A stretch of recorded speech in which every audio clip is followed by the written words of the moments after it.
안녕하세요. 골든서퍼 임지혁 전문가입니다. 자, 이번 시간에는 초보 투자자분들께서 선물 거래 시 처음에 꼭 알아야 할 것들에 대해서 몇 가지 알려드리도록 하겠습니다. 자, 첫 번째로 여러분들께서 이제 선물 투자를 하실 때는 거의 대부분의 분들이 주식 투자를 많이 하고 오십니다. 이제 주식 투자를 하신 분들이 오시는 이유 중에 가장 첫 번째 이유는 거의 주식 투자에서 날린 것을 선물 투자로 복구하려고 많이 오십니다. 그리고 두 번째로 이제 보통 대부분이 이제 주식이 이제 하락장이 이제 발생이 되다 보니까 솔직히 주식은 거의 올라가야만 수익이 나는 구조죠. 그런데 선물 투자는 떨어져도 수익을 낼 수 있습니다.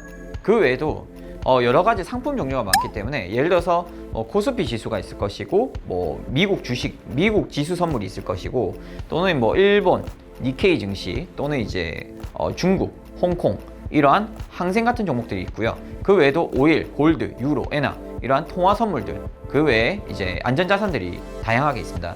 자, 근데 이 모든 종목들이 올라가도 수익을 낼 수 있고 떨어져도 수익을 낼 수 있는 장점을 가지고 있어요. 자, 여기서 여러분들은 선택을 해야 됩니다. 첫 번째로 내가 어떤 종목을 거래할 것이고, 두 번째로 이게 올라갈 것인지 내려갈 것인지 방향을 알아차리셔야 돼요. 쉽게 생각하면 그렇게 되겠죠. 자, 그런데 이 방향이라는 것은 사실은 추세라고 보통 얘기를 합니다. 보통 이제 추세선이라고들 얘기를 하죠.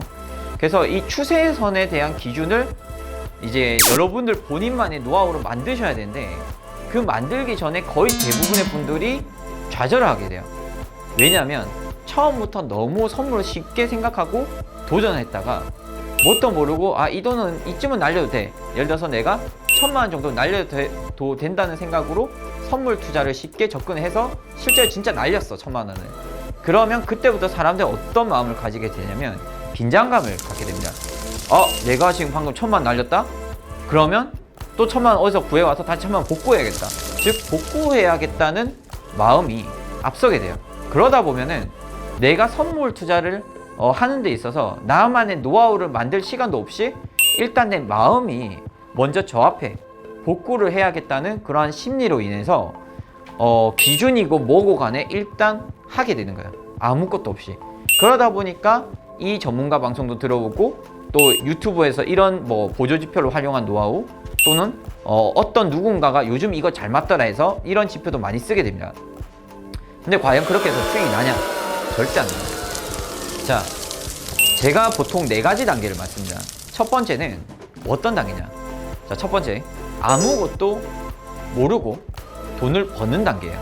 즉, 이제 새내기들이, 선물 새내기 분들이 운 좋게 처음에 뭣도 모르고 한 1,000만 갖고 2,000만 원 벌었어. 뭐 한 5,000만 원도 벌었어. 그러면 본인 스스로가 천재인 줄 알아요. 그러니까 본인이 이제 이거 진짜 별거 없네. 야, 나는 이걸로 성공할 수 있겠다. 라는 꿈과 희망을 갖게 됩니다. 자, 그러면서 과감하게 더 투자를 하게 돼요. 수익 난 거를 그냥 복리식으로 계속 투자를 하게 됩니다. 그러다 보면은 예를 들어 1,000만 원짜리가 5,000만 원 됐지만 실제로 그 5,000만 원이 다 날아가고 없어지게 되는 거죠. 그러면 결국 내가 날린 건 1,000만 원이지만 내 마음속 심리적인 손실은 5,000만 원이 되는 거예요. 자, 그러다 보니까 어떻게 되냐? 두 번째, 아무것도 모르면서 잃는 단계에 접하게 됩니다. 즉, 처음에는 아무것도 모르고 벌었고 운이었죠. 두 번째, 아무것도 모르고 잃게 됩니다. 그때부터 사람들은 긴장을 하면서 3단계에 돌입해요. 그 3단계는 뭐다? 공부를 하면서 잃는 단계에 돌입하게 됩니다. 즉, 뭔가 내가 잃었기 때문에 복구를 하려고 이것도 공부해보고 저것도 들어보고 그리고 다른 전문가 방송도 다 들어보는데 답은 못 찾겠어요.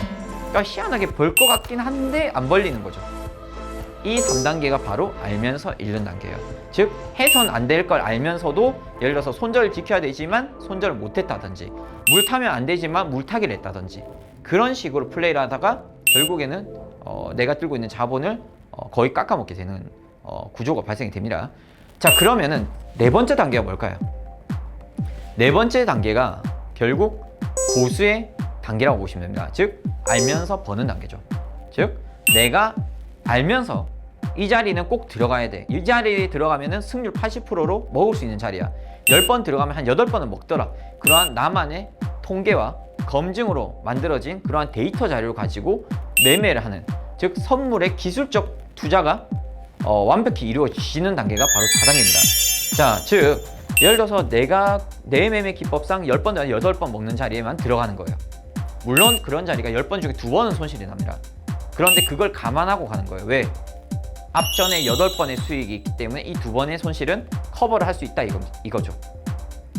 자, 그래서 이러한 이제 손실에 대한 그 인정을 어느 정도로 하고 가시면 여러분들이 매매를 하는 데 있어서 크게 흔들림이 없는데, 거의 대부분의 초보자분들은 절대 잃어서는 안 된다는 생각에, 그러니까 손절이 뭐냐? 손절을 인정할 수 없다라는 생각에 내가 한 계약 들어갔다 물리면 또 하나 더 들어가고 또 물리면 또 들어가고 결국에는 계좌가 마진콜이 당하게 됩니다. 이게 선물 리스크죠. 즉 초보 투자자분들이 거의 다 겪는 깡통의 과정입니다. 자, 그래서 거의 대부분의 분들은 이러한 깡통을 몇 번 차게 되면은 그때부터 이제 두려움을 안고 살게 됩니다. 즉 선물에 대한 두려움을 안게 됩니다. 자, 선물에 대한 두려움이 생기면 어떻게 되는 줄 아세요?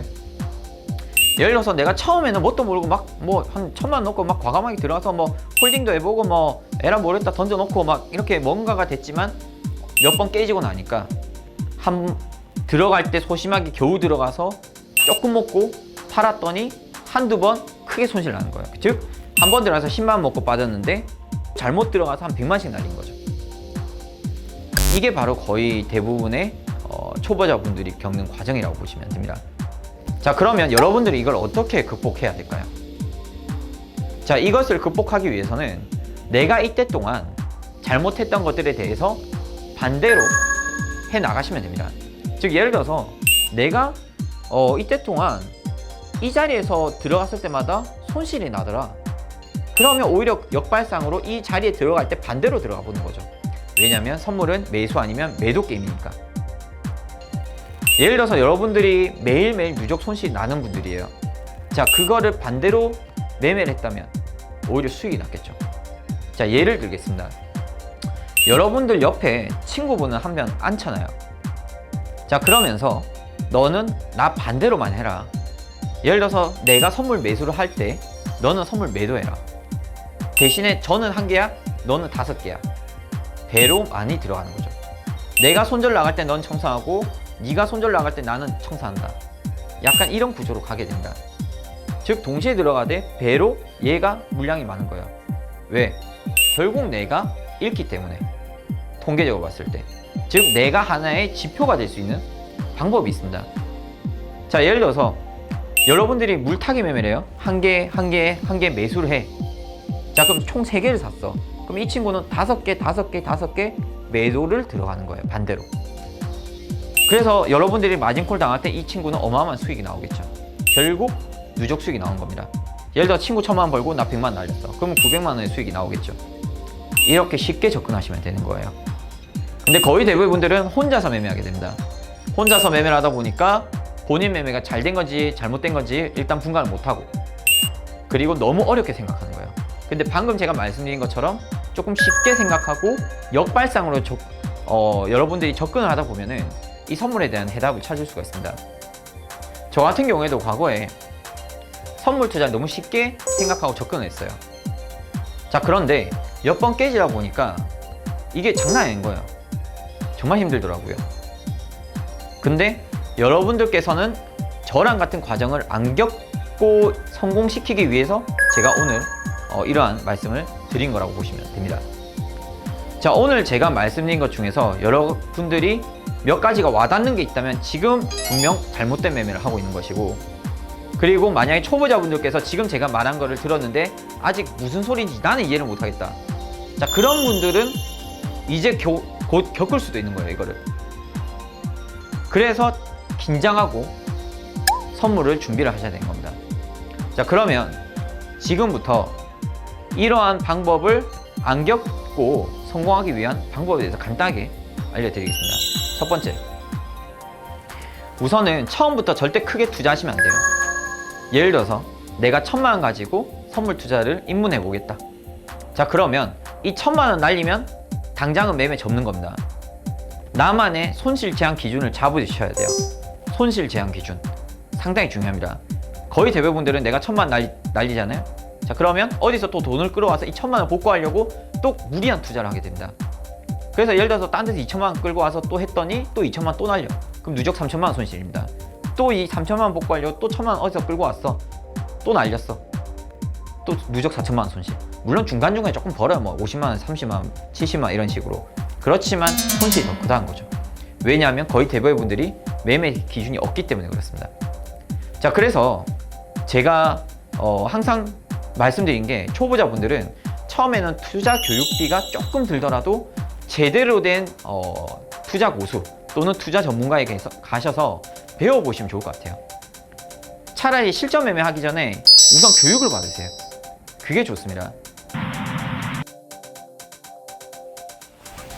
다 보고 있다.